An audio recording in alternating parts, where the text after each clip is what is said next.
2024. I'm delighted to be your MC for this important discussion on financial scam, and the topic of our discussion today is, should Malaysia amp up its law against financial scam? Ladies and gentlemen, Youth Parliamentary Debathon is organized by Kini Events and Malaysia Kini, with the great support from our partners, which are our collaborative partner, Kini News Lab, soft skills training partner, Malaysian Institute for Debate and Public Speaking, MIDP, co-partner, Institute for Research and Development of Policy, IRDP, along with our media partner for this session, Kini TV. Let's give them a round of applause. Press C. We would like to emphasize here that the discussion today is solely for knowledge purposes and to encourage the youth to voice out their respective opinion. Do take note that all the statements and suggestions from the debaters do not represent the stand of the organizer or any institution. For your information, today's debaters are a total of 8 people aged between 16 and 25 from all over Malaysia. Before the event began, I would like to make a few announcements. This event will be conducted in English. Each debater will be given 3 minutes to present his and her problem statement and suggestion. Each debater will be given only 1 minute to rebut and 1 minute to answer the rebuttal. A digital timer will be displayed on the screen during the presentation. Any personal remarks or negative remarks towards the debater or any other person and institution are strictly prohibited. Please adhere to the timing and ensure a healthy debate discussion. Before we begin, I would like to invite Aidila Razak, Project Coordinator from Kini News Lab, to present on the financial scam and their initiative to test one's agility against scammers. Please welcome Aidila Razak.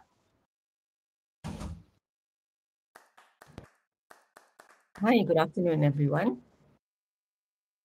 My name is Aidila Razak. I'm the Special Reports Editor at Malaysia Kini. What that means is that I oversee the investigative team as well as a team called the Kini News Lab, which works on interactive journalism and multimedia projects. So the scam project that I will be talking to you about comes under the Kini News Lab. I wonder if we could get some my slides up. Yes.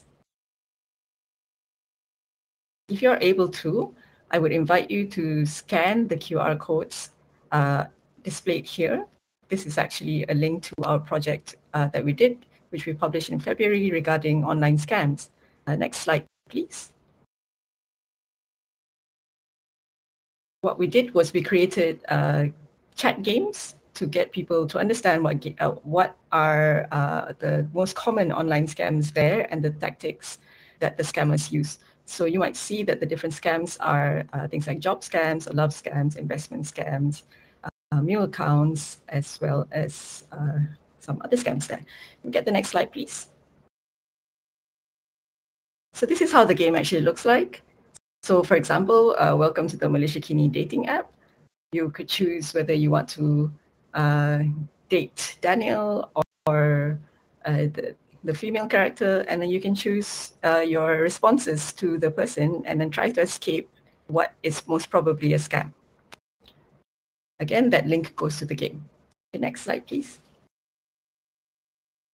So the reason why we decided to embark on this project is that we see a lot of reporting in the media about scams and scam victims, and we realized that there was a misperception by the public that people who fall for scams are usually stupid people or people who just don't know about technology or have no understanding about how things work in the world. What we found in our course of reporting that this is actually not true, that what scammers use is a form of psychological manipulation, a very sophisticated form of manipulation that takes advantage of unsuspecting people and their intuition. So they use human nature to work against the victims. Next page, please. So I'm going to try to show you how this works by asking you to participate in this exercise. So in front of you is a deck of cards. So that's not a deck of cards, so 6 cards there. What I would like you to do now is to choose one of those cards. Choose one of those cards and focus very hard on that card. Next page, please. So please remember that card. I'll give you a few more seconds to choose a card and remember that card. Okay, let's go to the next slide. And you see that what happened is that I have taken out your card. So how is it that I knew which one of it was your card? What I've done actually is use a tactic that scammers use, which is to take advantage of this thing called hyperfocus. So human beings, we need to have hyperfocus in some instances because we need to operate in life. If we're thinking of all the things that we're thinking of in our heads at the same time, we won't be able to do any sort of task in any given moment. So in this instance, I've given you a task. You focus on that task alone. So you only focus on your card, but you didn't look at all the other cards that were there. And what I did was I changed all the cards. So I didn't change just your card. So this is just an example of how scammers use different types of tricks to make you believe that what you're doing is the right thing. Next slide, please. There's a few other psychological tricks that they use. I'm sure you're familiar with all those other tricks that I've listed out here. So for example, fight or flight is a common psychological response where you are in a situation of distress or anxiety. Your body kicks up a biological response that actually tells you to behave in a certain way. So scammers usually put you in the situation of distress. A loved one may be in trouble, or you may be in trouble with the cops, as they say, and then you would follow their instructions because the one thing that you are interested in is to escape the situation. A foot in the door is where it's a sales technique actually, where you try to convince someone to do something small and then gain their trust along the way. So the first thing they need to do is get that foot in the door. So for example, they will offer you a job on WhatsApp, so-called job, and say that, oh, we have a new joining fee and we'll give you 10 ringgit if you join us. And then they actually bank in that 10 ringgit. So that the first thing that you do is they do this small task and you realize that it's actually, oh, it's legit. And then they increase the complexity of the task as you go. And then suddenly you have to do a task that's really complex and you lose 10,000 ringgit because you couldn't complete that task. Another one is sunk cost fallacy. So this is when we try to chase for money that we've lost, even though logically we should just leave that situation because you will never get that money. So what you should do, rationally, what you should do is try to save whatever you have instead of trying to chase whatever you've lost. But scammers know that our psychological condition is that we would want to try our best to regain whatever that we've lost. So we've lost 10,000 and then they give you an opportunity to do another task and get 20. So you feel like, at least I can regain that money and then get a bit more. But in fact, you just fall deeper for their scam. And the last one is very common, I think, especially in Malaysia, that we have a higher tendency to believe authority compared to maybe some other countries.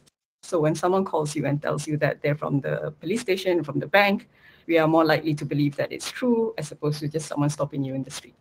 Next slide, please. So, yeah, you can continue. Just click on that. Yeah. So how we've built these games and learned these tricks is that we've interviewed quite a number of scam victims, and we actually use their experiences to build the game. So all the dialogue that you would experience in the game is actually things that the scammers actually told the victims, and actually things that happened to them. So for this example, Ryan was someone who didn't have lost his job during the MCO period. So, and then he was alone in KL. His family's not from KL, and he was desperate to find another job. So so he found this job scam, I suppose, but then it looked really legit. But it was on the WhatsApp, but he had to like Shopee, so-called Shopee posts and buy certain things. They claimed that it was a way to boost the sales of that seller. But in the end, he lost quite a bit of money. So I would say berpuluh ribu in a course of one day. So by interviewing him, we got to know what the tactics are, and then we rebuilt this so that next, if someone plays that game, if it happens to them, they realize that they are possibly getting into a scam, that they can stop themselves. The next one, please. This is a story of a person who met someone on a dating app, and then that person introduced them to a Bitcoin investment. So she lost her entire salary, but she got out quick, I suppose, compared to other people who lost tens and thousands and maybe hundreds of thousands, because she had at one point realized that there's something not quite right with the investment. But reading this would give you an insight about what sort of investments are legit, or how do they make it seem legit. One thing that struck me from interviewing her is that she said, I was not really familiar about Bitcoins or all this sort of investment, but there's this website that looked like a proper investment website, and I can see that my website was my investment was going up and down. So maybe it was real, but of course afterwards she realized that really it was just numbers on a screen and just graphs that doesn't make sense. The next one, please. This is quite a, I would say, a rare type of scam. It's a love scam. So we read about this more in the news because it's quite sensational, but actually love scams are a bit more rare because it requires a lot more work from the scammer to build trust. So this woman met someone on Twitter, and then she developed a relationship with him in real life as well, and they moved in together.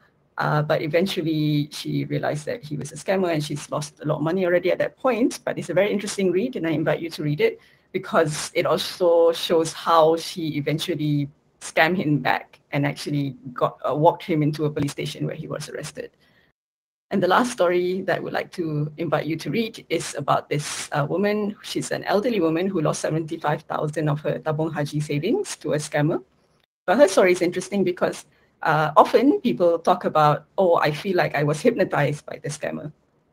So I suppose if she didn't look into it further after she was scammed, she would have probably followed that narrative as well. But speaking to her helped us understand the kind of tricks, language tricks that the scammers use on the phone, and how they make it seem as if they are helping you, and therefore you believe that this bank officer is real, and that this police officer is real, and etc. But it's also an interesting story to read because this is a positive story in a way, because she's now become quite a big scam fighter, I suppose. She goes around the country talking about her story and helping especially elder people to be a bit more vigilant against scams. Next page, please. The reason why we need to be more vigilant and to build our own resilience against scam and not just rely on the authorities is this. So the data actually shows that only a small portion of cases that are reported, scam cases that are reported, are even investigated. So IP refers to investigation paper. So only a small portion are investigated because for various reasons, they could be really hard to investigate. That the trace of the scammers are very good at hiding their tracks. So only a very small portion is investigated, let alone being charged in court and having any sort of repercussions. So this is not something that you could really rely on the authorities to protect you from. Next, please. And at the same time, MCMC says that only a tiny portion of phone numbers that have been reported to be used by scammers were suspended, also for various reasons. Could be the law. So they say that some of these phone numbers are from overseas. For example, I'm sure a lot of you have received the phone calls or text messages from overseas which are suspect. So again, it really drives home the point that we need to be more resilient ourselves, and we should learn how these scams work, what are the red flags, so that we can build some defense for ourselves instead of just relying on the authorities to protect us. Next, please. So that's the end of my presentation for our scam project. So again, I invite you to scan those QR codes and play the game and interact with our project. And after you've played the game, at the end of it, just screenshot the last page of the game to show whether you have actually escaped the scammer, or maybe you've lost money to our pretend scammer in the game. And then you can load your picture in the next QR code for you to get a free Malaysia Kini subscription and a free download of an app called Who's Call, which provides you some protection from scam calls. That's it in terms of our presentation. Thank you very much. Thank you so much, Aidila, for this presentation. And with that, the Youth Parliamentary Debathon Session 1 will start now. A total of 4 debaters will be presenting their statement representing the government. First would be Nivya Shobana, Lakshman Ryan, Michael Murphy, Chin Wayman. Meanwhile, a total of 4 debaters will be representing the opposition, and they are Velika Teresia Armando, Muhammad Hanif Iman, Nur Nilam Seri, Nurina Amanina. And I would like to kindly remind the debaters, please follow the rules and etiquette during the debate. Next, I invite once again Ms. Aidila Razak to chair this debate. Aidila, the floor is yours. Great, thanks so much, Iman. So as Iman said, I'll be chairing the debate today, and your debate is on the topic of financial scams. So before we start this debate event, I'd like to give a little explanation about today's debate. The motion for today's topic is this House believes that strengthening consumer protection laws and enforcement is a key solution to combating financial scams in Malaysia. So in Malaysia, as we know, financial scams are on the rise, and they are victimizing thousands upon thousands of people year on year. Strengthening laws with stricter penalties and better oversight is crucial to safeguard the public. However, the efficacy of these laws depend on regulatory capacity and public cooperation. So how feasible are these laws in curbing financial scams? This is the topic of our debate today. So without further ado, I would like to invite the first debater from the government side, Nivya Shobana, to present your statement for 3 minutes. Please welcome Nivya.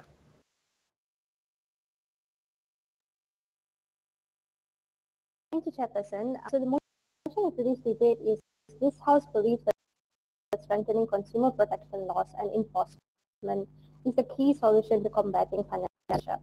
As the key debater one, I'll be presenting our case and then building up our arguments. So strengthening consumer protection laws include amendments legislating new consumer protection laws where there are legal gaps and enforcing these laws. And consumer laws are any laws essentially that falls under the purpose of protecting consumers. So essentially the question we are asking ourselves in today's debate is that are the current consumers laws enough to protect consumers from financial scams? Government side here is saying no. The opposition team will be saying yes. Government says that there are legal gaps and our laws are not sufficient. Hence why they should be amped up in addressing legal scams. So according to Ahmed and Ibrahim in their 2023 study, they have found that there are significant gaps still remaining in terms of addressing key elements of international good practices in financial consumer protections. They are compared to standards set by the OECD and the World Bank. As the study noted, even though Bank Negara Malaysia, BNM's regulatory guideline attempt to fill in these gaps, they lack legal authority needed for comprehensive and uniform enforcement. So, what I'm going to ask you to do here today is, I want you to imagine a neighbor, a friend, a family member opening up an account. If you're anything like me, I'll make the assumption that most of these people in your life, in my life, even yours, are probably well-intended, hardworking people who depend on banks to safeguard their interests and protect their money. Now imagine that the said person was scammed. There have been an unauthorized transaction that was made to a different bank. Imagine going through the struggle of proving the bank's negligence, which in most cases is hard to do, especially if there are contractual terms that allow banks to reduce their liability to their customers. Consumer protection laws are meant to equalize the playing field, especially in the awareness how the layman can be easily exploited by companies scattering for profit. Even though banks are not directly responsible for scams, should they be more responsible? This leads me to making my two key arguments. One, shift the burden of proof. Let's take the European Union EU Payment Service Directive PSD2, which states that the onus is on the bank to prove that the customer has been grossly negligent rather than on the customer to prove that it's the bank's fault. Similarly, in the UK, according to the Finance Code of Practice, which includes commitments to compensate customers promptly for unauthorized transactions unless there is clear evidence of gross negligence by the customer. So unlike the PSD2 in the EU, Malaysian regulations do not explicitly state that the burden of proof lies with the financial institution to prove customer negligence or fraud. Instead, the onus is often on the consumer to report unauthorized transactions promptly and to prove their claim. There has not been any established precedent for shifting this burden of proof. And secondly, explicitly we would want government side to explicitly state banks' duty of care. So Malaysian laws, even though implicitly states that there should be a duty of care, it fails to state what this duty of care explicitly is. This creates different outcomes in terms of court cases depending on how the courts believe and in terms of how the court believes the extent of the duty of the care for the banks to the customers are. So when All right, Nivea, when the financial your time is up, so if you can just have 10 seconds to wrap up. Okay. All right. I'll just finish with stating that a clear difference we can see is in Lee Chong's Chew case versus HSBC and the OCBC Bank versus Puan Rashida Abdul Rahman. So that's it. Thank you. Great. Thanks so much, Nivea, for that. Now I open the floor to the opposition team if you'd like to rebut this proposal. So you need to press the wave button to raise your hand, and I will call out your name. You will have 1 minute to rebut.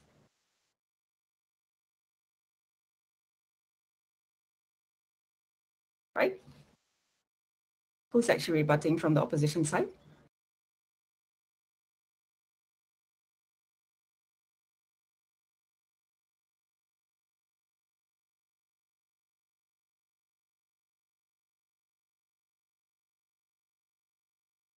Great, I see you. Welcome to, the floor is yours. You can have 1 minute to rebut. Thank you, Madam. I would just like to government team about her point, her main on the motion is this House believes that strengthening consumer protection laws and enforcement is the key to combating finance in Malaysia. I was unable I wonder to have whether it you could clear. speak up a bit because we cannot hear you very well. Sorry. Can you hear me now? Hello? Hello? Yeah, we can hear you, but it's not very loud. Can't hear you very well. So I would just like to ask the government first key debater on what her main point about the on what her main point to support the motion. Can you please repeat your main point? Thank you.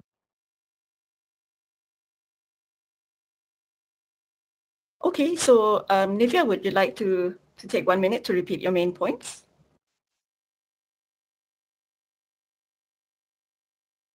Okay, so the main point that I've suggested is that I pointed out two legal gaps that we currently have, which is one, how the burden of proof is placed on the consumer as opposed to financial institutions and banking, and the second one, which is we do not have legislations that clearly state what the duty of care is, even though it's implicitly only implied. I hope I've answered the questions.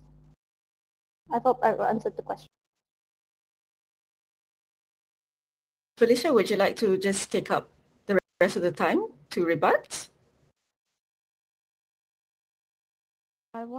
Sure. May I ask, instead of focusing on the consumer protection laws, what about since this financial scams, as we all see nowadays, is mostly conducted, cases reported are online scams. Why not focus on laws such as the cybercrime laws instead of the consumer protection laws? It wasn't clear. Sorry, can I speak? Yes, go ahead with that. We will wrap up this round after your rebuttal. Yes. So it clearly hasn't stated whether we're specifying on specific laws. In general, it stated consumer protection laws. And if you want to look in terms of the weightage or like the amount that people have lost, usually it involves some kind of banking or financial institutions in between. So when you hold these financial institutions responsible and you amped up their responsibility, we have a better chance of actually making systems that protect consumers, allow us to prevent this kind of problems to happen in the first place. That's why my focus today is in terms of how are we going to amp up our consumer protection laws to increase the responsibilities placed on banks, so consumers are protected. Great. Okay, thanks for that. So I think the first round has actually set the tone for this debate. Now I would invite Velika from the opposition team to continue to state your statement for 3 minutes. Thank you, Madam Speaker. Ladies and gentlemen, esteemed guests, and my fellow debaters, today we gather to debate the motion. This House believes that strengthening consumer protection laws and enforcement is the key solution to combating financial scams in Malaysia. As the key debater for the opposition team, I stand firmly against this motion. While it's undeniable that financial scams are a serious problem, I believe that focusing solely on the strengthening consumer protection laws and enforcement is not the most effective or comprehensive solution. Instead, we require a multifaceted approach that addresses the root cause of the financial scams and empowers consumers in a more dynamic way. First, so that's why today, ladies and gentlemen, my argument is instead of focusing on strengthening the consumer protection laws and enforcement, we should start by addressing the socio-economic factors instead. First, it is critical to address the socio-economic factors that make people more vulnerable to financial scams. Poverty, unemployment, and financial desperation can drive people to take risks. And so people who are faced with these issues are especially susceptible to falling victim to scams. By improving Malaysia's socio-economic condition, we can elevate the desperation that scammers exploit. So an example that I can give you is by doing economic development programs, making initiatives that can create, these programs can create initiatives to make more job opportunities and provide financial stability for individuals. So if this kind of program exists, essentially it will enhance the economy of the people in Malaysia, and in addition, they will seek less drastic solutions, financial stability that may lead to financial frauds. And second, provide social safety net. By strengthening social welfare programs to support those in financial distress, will reduce the likelihood of falling for get-rich-quick schemes, which is the most common financial scams nowadays. So to elaborate more about this, these schemes often advertise themselves in a very attractive manner, and some are hard to identify until you fall victim to its scams at the very last minute. So by providing a social welfare program, it will not only provide support, but also turns the people's attention away from these get-rich-quick scams or any type of financial fraud or financial scams that disguise themselves as financial help, and hence significantly lowers the probability of financial scams from happening. And finally, the government can also provide community support systems by building community networks that can offer advice and support to individuals facing financial decisions. This initiative gives a platform for an alternative for people who may not be able to afford a financial advisor to seek advice regarding their financial situations and decisions. An active approach in this will boost a much stronger financial literate community so as to not easily fall victim to financial scams. So to conclude, in a broader sense, while strengthening consumer protection laws and enforcement is a component of combating financial scams, it is not the key remedy. A more effective approach is to address the social economic factors in our country that scammers have actively exploited. By adopting such extensive initiatives that I have given examples upon, we can build a more resilient and empowered society that is better prepared to combat financial. As such, we, the opposition team, oppose the motion arguing that strengthening consumer protection laws and enforcement is the most effective way to combat financial scams in Malaysia. Thank you. Thank you, Velika. Now I open the floor to team government to rebut the proposal. You need to press the wave button to state that you want to rebut, and I'll call out your name. You'll have 1 minute to rebut. Can I have the team member from the government start now? Yes, please. The floor is yours.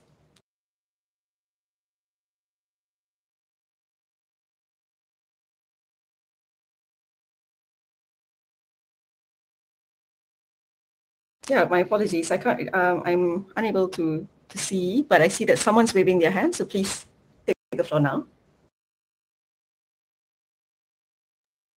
I'll proceed. Lakshman, yes. Thank you, Lakshman. Okay. All right, no problem. To the key debater one for the opposition, you mentioned that socio-economic issues are the main problem that perpetuates scams, because scams are attacking this. However, most scams in Malaysia, or the largest amount of scams, money we lost to scams, were through investment scams. This indicates that people had money to grow their wealth, which is why they wanted to grow their wealth even more through investment scams. So how will your method address these sort of scams, since this is where most of the money are being lost to? All right, thank you very much, Lakshman. Would Valika or anyone from the opposition like to address that? I'll try. Can I address? Yes, the floor is yours. From my understanding, you are saying that people who invest, ones who are losing money to the scams. Is that correct?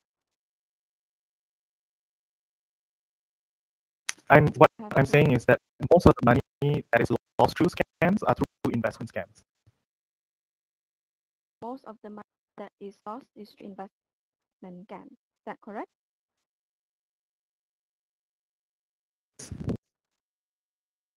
Yeah, May I Valika, know your where time did you starts get- now. Sorry. May I know where you?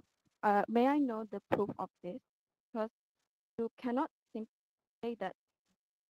Cannot just simply say that investment money are the ones that falls most in scams, because I have my point is socio-economic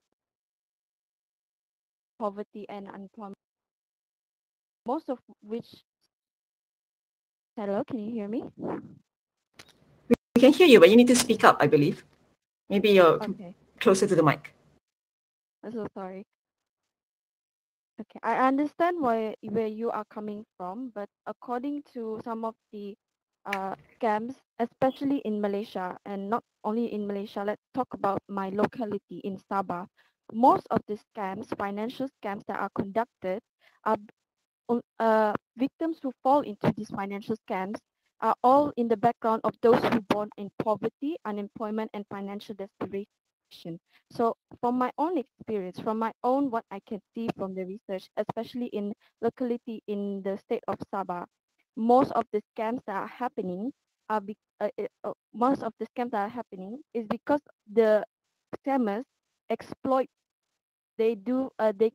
conduct this exploit by psychological manipulation, as Ms. Adila had mentioned before. These scammers, they exploit these people because they can see the weakness, and one of the many weaknesses that our people in Malaysia have right now is poverty. Poverty is just not even poverty. There's even unemployment. Scams can happen not only among the poverties, but among students who are facing unemployment. And it doesn't matter if you're educated or not in the matter. All right. And it doesn't matter if. Yeah. If you could wrap it up, so I'll just give you an extra time because you had some audio issues. But if we have another 10 seconds, if you'd like to wrap it up. So I'll just wrap it up by saying that if you have proof that the investment monies are the ones that almost falls into financial scams, then that could be put into that I can accept the point. But however, from what we can see in Malaysia, most of the victims that fall into scams are those who are born in background of poverty, unemployment, and those who seek financial desperation. Those are the victims because they are easily manipulated into falling into these scams. That's all. All right. Thank you very much, Valika, for that spirited rebuttal. And thanks to the debaters from the government side as well. Next, I will call upon Lakshman from the government team to give your statement in 3 minutes.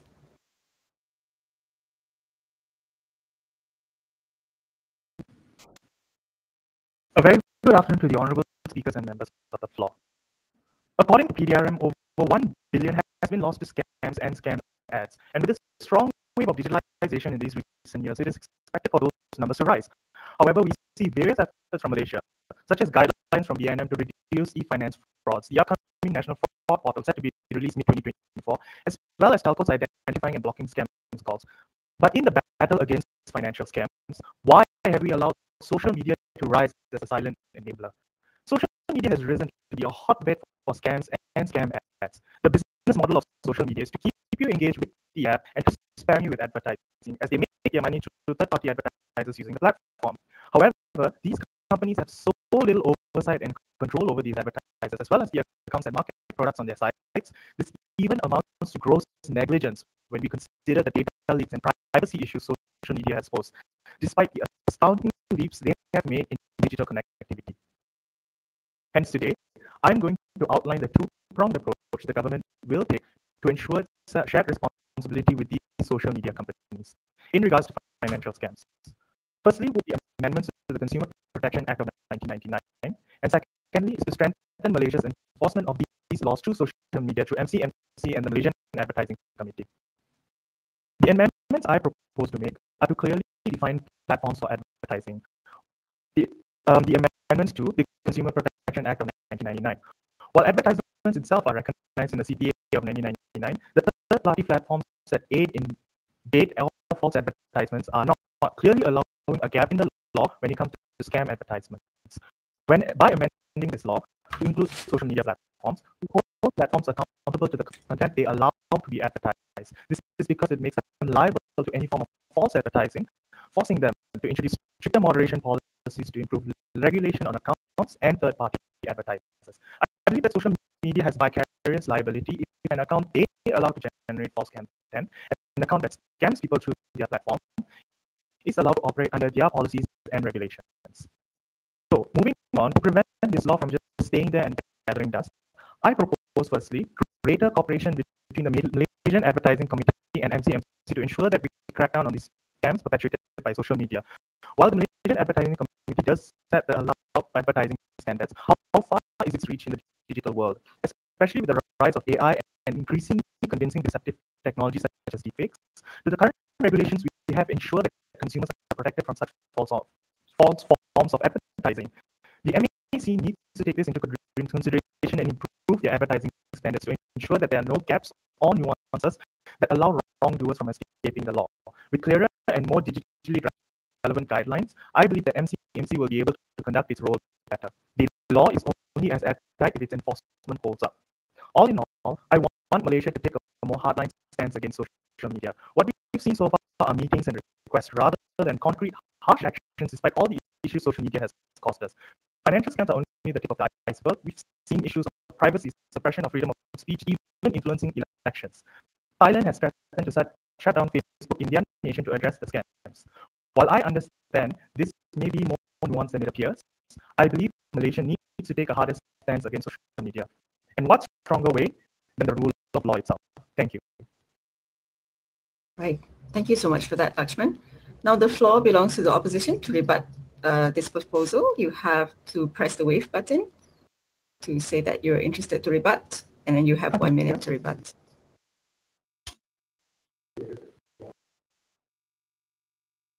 Is someone from the opposition like to rebut Lakshman's point?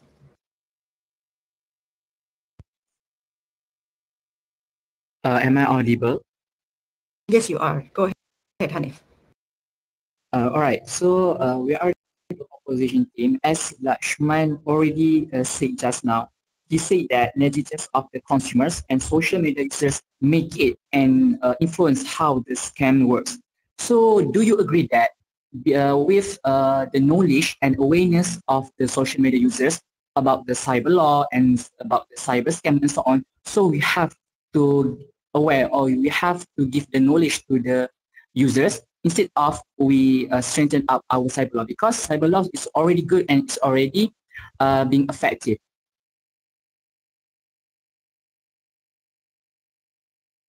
Is Lakshman in the room to respond? Could the Yes. The opposition speaker repeat his first part again? I couldn't quite catch that. It sounded very good. Yes. If Hanif could repeat your points, because there were some technical issues. Yeah, sure. All right, so as what Lakshman already told us just now, he said that the negligence of the social media users, of the consumers, impacted how the phishing and scams work in Malaysia. So do you think that on how we give the awareness, we give the knowledge to the social media, so we have to focus on the knowledge of the social media users first, instead of we strengthen our cyber law, because our law is already good, it's already strong, and it's already effective. So we have to give the knowledge first to the social media users and so on. Do you agree about that? your floor now, Lakshman. All right, thank you, Speaker. I think you have raised a good point, which is knowledge and awareness of consumers, but that is not something that is new. That's already something that's been practiced for many, many years, and that's why we have consumer protection laws, because we need to protect the consumers as well as inform them about their rights and such. So in the regard of social media, I'm trying to address that the social media platform itself is not regulated. It's not under control of the government, and social media is allowed to do almost whatever they want within their own regulations. So while we as users can have the knowledge and the understanding that this might be a scam, if the person doesn't have the knowledge and understanding, is that still their fault that if they're being scammed?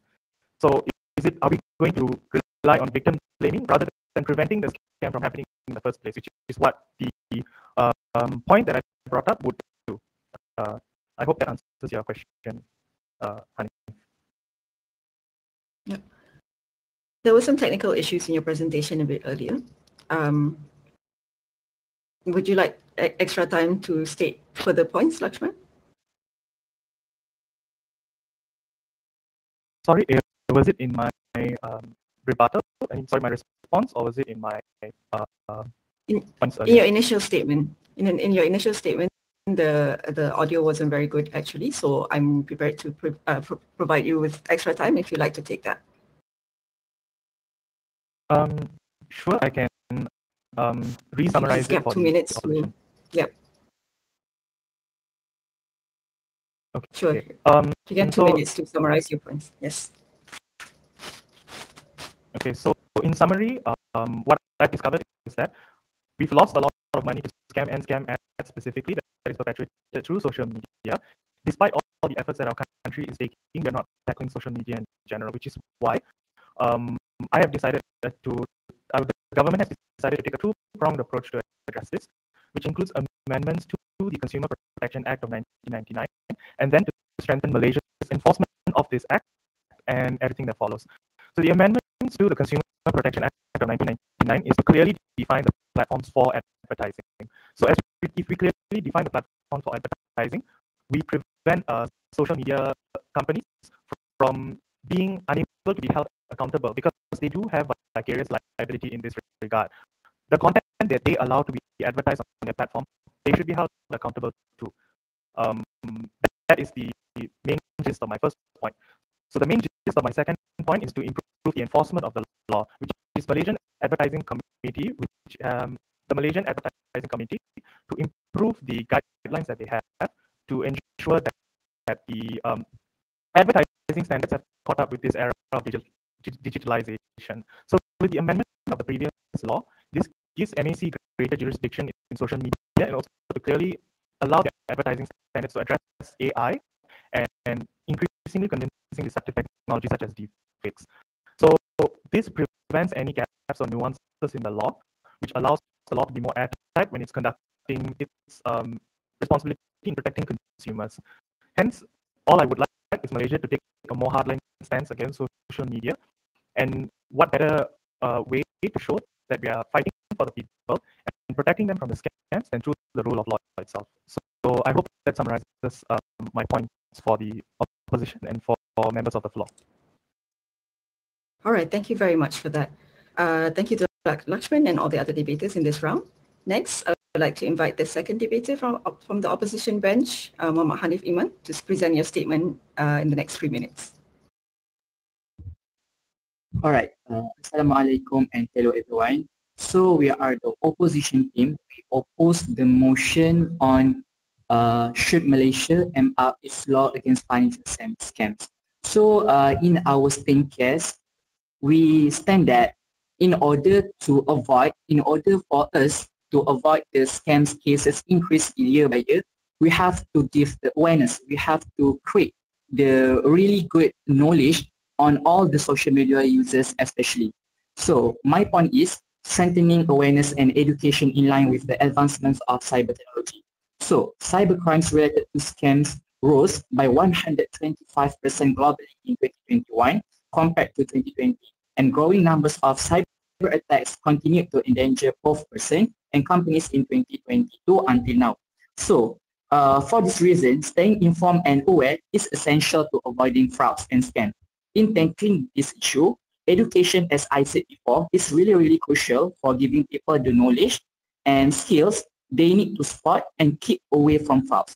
There are a lot of different ways to implement an educational initiative, such as including online resources and public awareness campaigns to formal schools and corporate training programs. As example, teachers may equip kids to handle a world full with potential scammers by including lessons on critical thinking, online safety, and financial literacy in the curriculum. Moreover, ongoing professional development at work guarantees that staff members to stay to alert to fraud, safeguarding their companies and themselves. Meaning that not only starting from school, in corporate, in a company, all the boss and all the higher position should give awareness and give knowledge to their workers. And apart from that, digital literacy is also essential to avoiding scams. The capacity to use technology safely and effectively becomes increasingly important as more and more areas of daily life shift online. So that's for my point. Great, thank you, Hanif, for your succinct statement. Now I would like to invite someone from the government bench to rebut Hanif.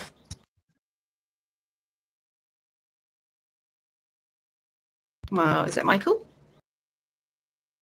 Yes, please.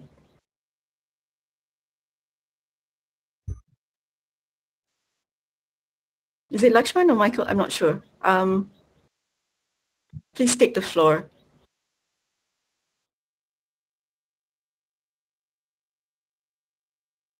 Yes, please take the floor. Someone from the government bench.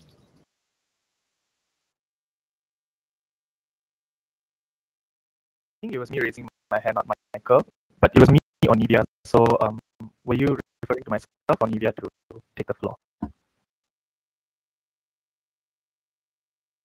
So Hanif has concluded his statement, so I would like to invite someone from the government side to rebut his statement in the next 1 minute.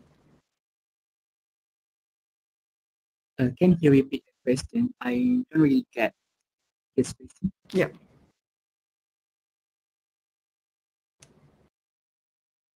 Michael, can you repeat the question? Hello, am I audible? Yes, Yeah. Michael, yes. Okay, actually, Nivea, she can't use her mic. She wants to respond to that. So is it okay if I allow her to use my mic?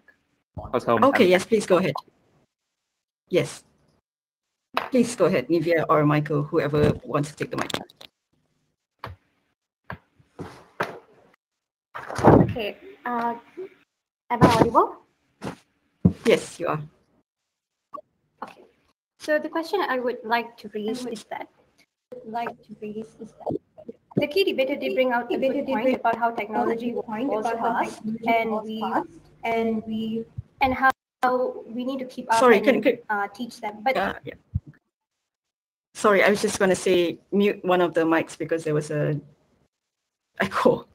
So I suppose you can use Michael's mic now and continue, yes.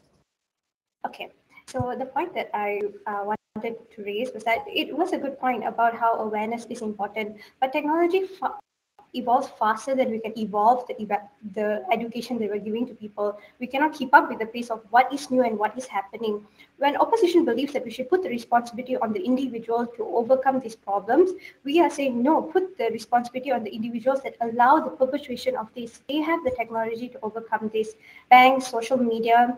So instead of blaming the person after trying to educate them and then failing, put this on the people who are actually capable of overcoming the problem, force them to take up more liability and responsibility that we can enforce legally. Thank you. All right, thank you very much for that. Would the opposition like to respond to that? Yes, Yeah. Regarding the question, yeah, I agree with you that the advancements of technology is really fast, and that's why today the motion we have to give the knowledge to the and awareness to all the social media users, especially because we cannot live without the social media, right?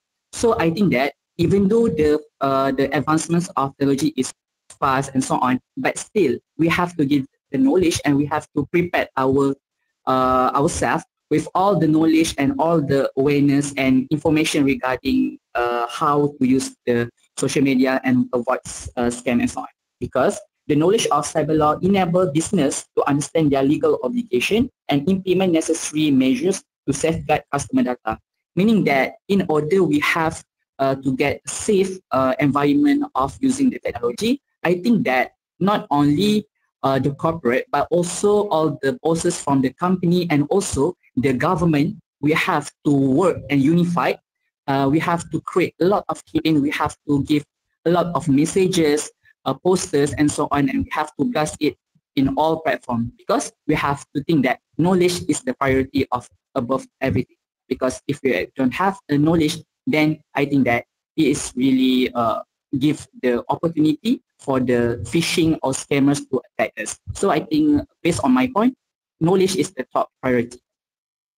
Okay, on that note, we'll wrap up this round of debate, and I will invite the third debater from the government team, Michael, to present your statement in 3 minutes. Hello, am I audible? Yes, you are. Okay, salutations I bid to all members of the House. The motion of today's debate is this House believes that strengthening consumer protection laws and enforcement is the key solution to combating financial scams in Malaysia. And so I want to reiterate that the opposition's team's stance is to do economic development programs, okay? Development programs compared to us where we wish to, where we wish to strengthen consumer protection laws. And so there's a big difference between that.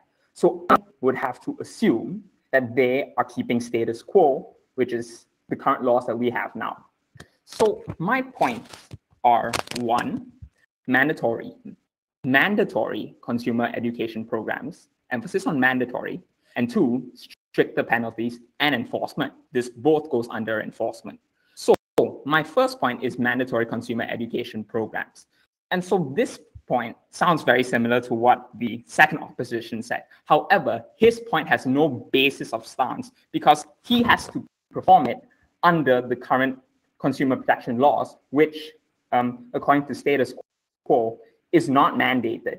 So in our new consumer protection laws, it's mandated and it's mandated. And how is it going to be mandated? How is it going to be bettered in our new paradigm?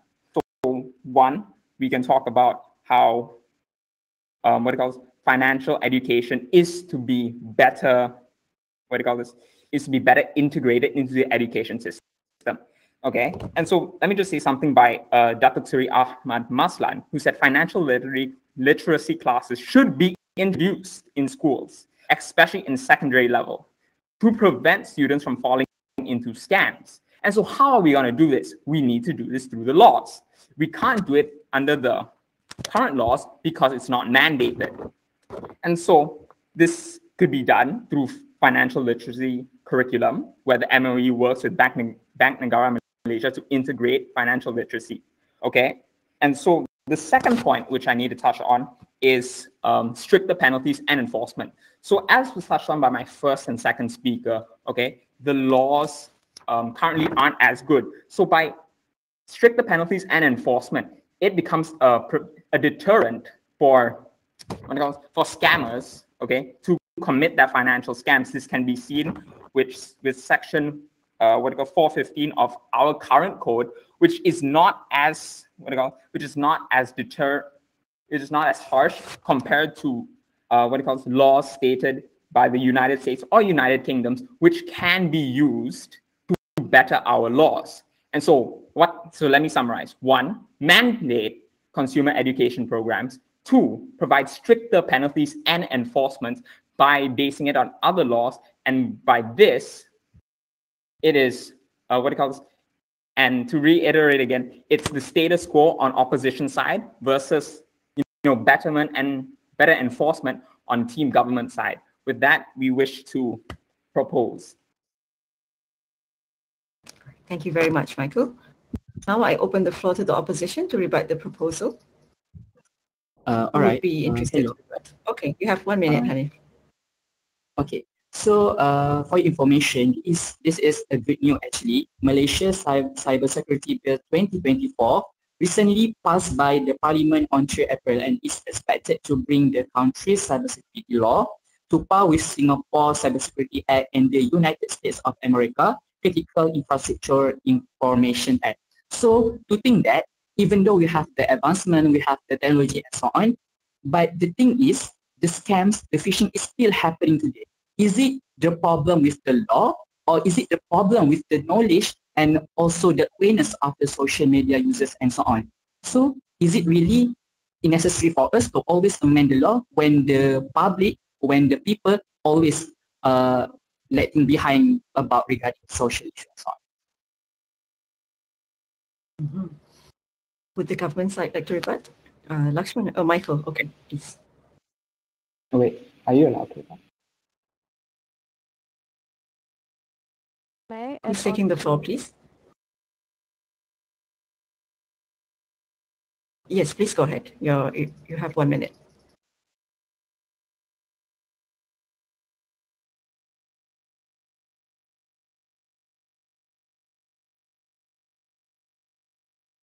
Anyone from the government side would like to rebut? Can I? Sorry. Okay. Sorry, I was muted earlier.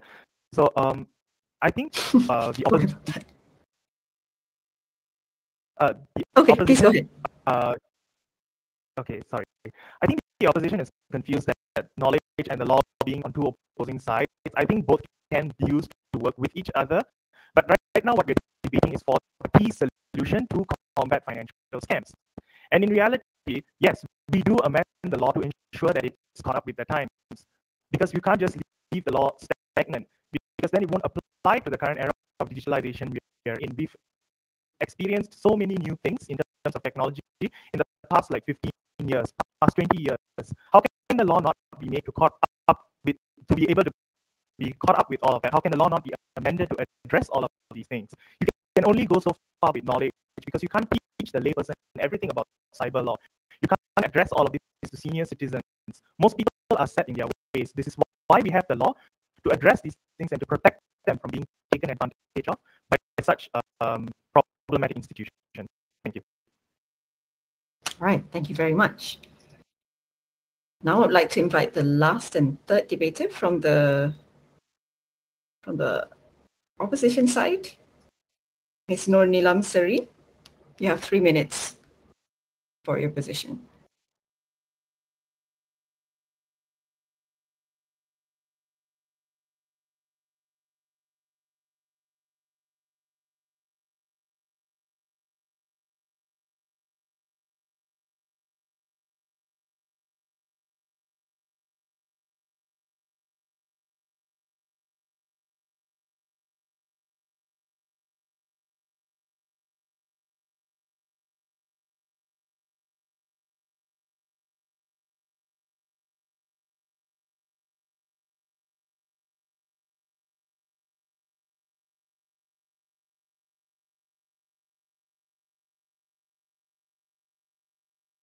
Hi, is opposition ready?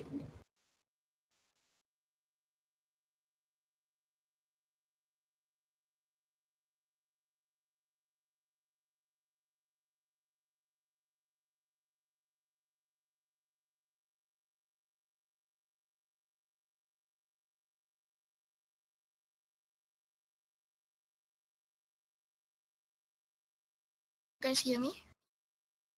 Yes, I can hear you, yes.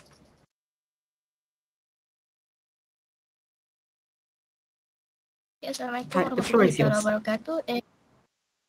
Okay. Assalamualaikum warahmatullahi wabarakatuh and very good evening to the respected speaker, members of the government team, honorable judges, ladies and gentlemen.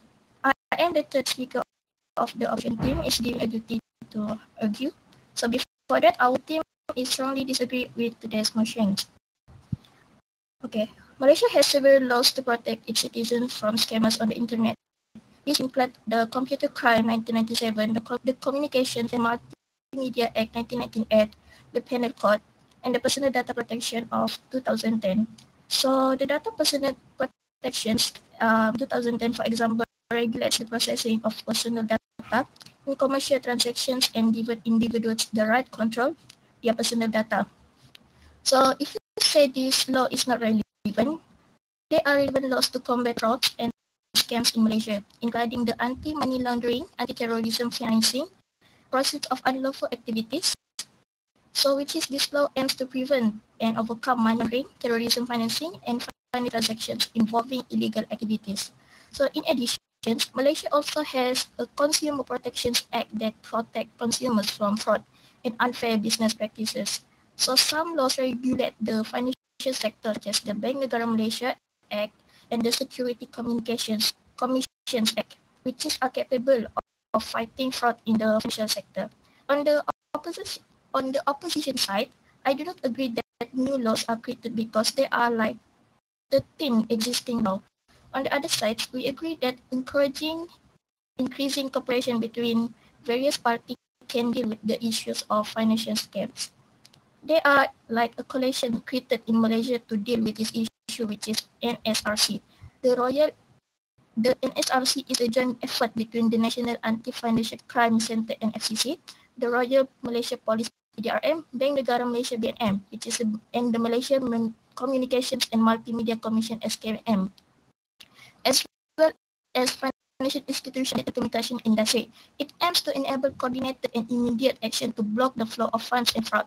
The result in this combination has had a positive impact, which is the main result of the NSRC in 2023, which is we can see as answered 66,000 calls from the member of the public related to online fraud, and identify and clamp down like 59 suspected donkey accounts to prevent multiple layers of money transfer by the sources of illicit funds.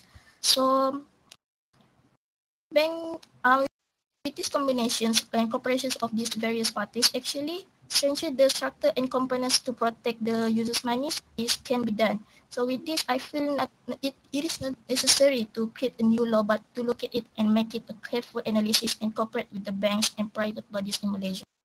So I think that's all from me. Thank you very much. I invite the government bench if you'd like to rebut. So I think, Nivea, you want to take the floor? Testing, can you hear me? Yes, Okay. we can hear you. So I would just like to say that opposition listed out the amount of acts and laws that we currently already have and said how we already have 13 and we do not need anything more. And even I would consent and say, yes, we do have good consumer protection laws in Malaysia, as I cited in my argument, that 5 out of 9, we have checked 5 out of 9 boxes of what it takes to meet international standards when it comes to protecting consumer rights. But we still have 4 out of 9 that we haven't protected. And as opposition listed out, BM and other regulatory bodies are taking over the responsibility of doing so. But what we are suggesting is that legislate those things, put those things in, allow those things to be part of the law and allow consumers to feel as if they can trust our legal system and move forward with it. That's what I would like to say. And we can have both. We can have our bodies working and taking up the responsibility of enforcement, and we can also improve the current law that we have, because there are still legal gaps. Right. Thanks for that. Anyone from the opposition bench would like to respond to that statement?